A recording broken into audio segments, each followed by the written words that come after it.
They called him a loser, a man who could never do anything right. Every time he tried something new, people laughed. But Robert never stopped. He grew up in a small American town where his father worked in a factory and his mother cleaned offices. They had little money, but Robert had big dreams. He didn't want to just survive. He wanted to make a difference. At 18, he started his first business, selling handmade candles door to door. No one bought them. He lost all his savings, and his friends mocked him, saying he wasn't meant for business. Robert smiled and said quietly, "Then I'll learn how to be one." His next business, a coffee shop, closed within 6 months. The third, a small printing service, burned down after an electrical short. Then he tried an online blog. No one read it. By the age of 30, he had already failed more than 20 times. He lived alone in a small rented room with cracked walls and one dim bulb hanging from the ceiling. Each failure hurt deeply, but after every fall, he wrote on his wall, "Next time, I'll be better." His friends stopped calling. His parents begged him to find a stable job. He tried, sitting in office cubicles, staring at screens, but something inside whispered, "You're not done yet." He quit again, chasing another idea, a delivery app that failed, a clothing brand that failed, a tech startup that failed. 50 times, 60, 70. Every dream collapsed, and yet every failure taught him something new. One rainy night, Robert sat inside his car, staring at his notebook full of crossed-out plans.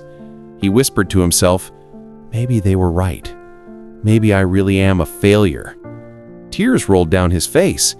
He was tired of trying, tired of hoping, tired of hearing no. For a long moment, he thought about giving up everything.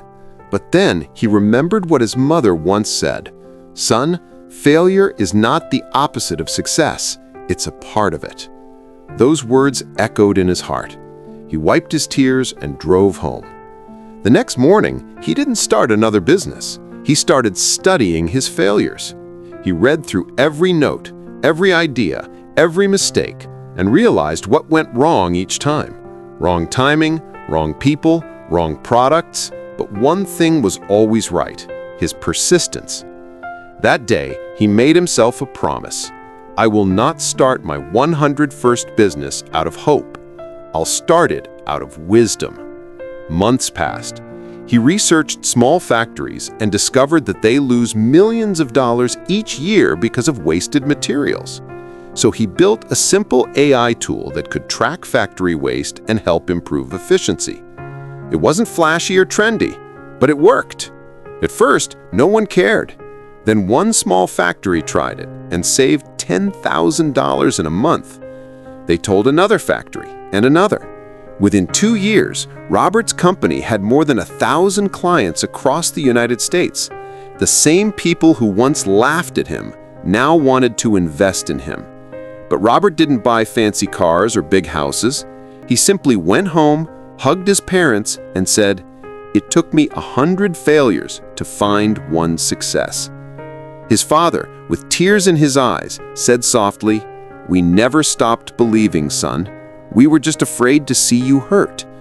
Robert smiled and answered, "Pain was my teacher, Dad. I just had to attend every class." Years later, he stood on a stage in front of hundreds of students. "If you failed once," he said, "you're lucky. If you failed 10 times, you're learning. And if you failed 100 times, congratulations, you're ready to change the world." He paused for a moment and added, "Success doesn't come from talent. It comes from endurance. Every scar you carry is proof that you refuse to stop." The crowd stood and clapped, inspired by the man who turned failure into strength. And as he walked off the stage, Robert looked up at the sky and smiled. The same world that once laughed at him was now cheering his name, because success had finally arrived on his 101st try.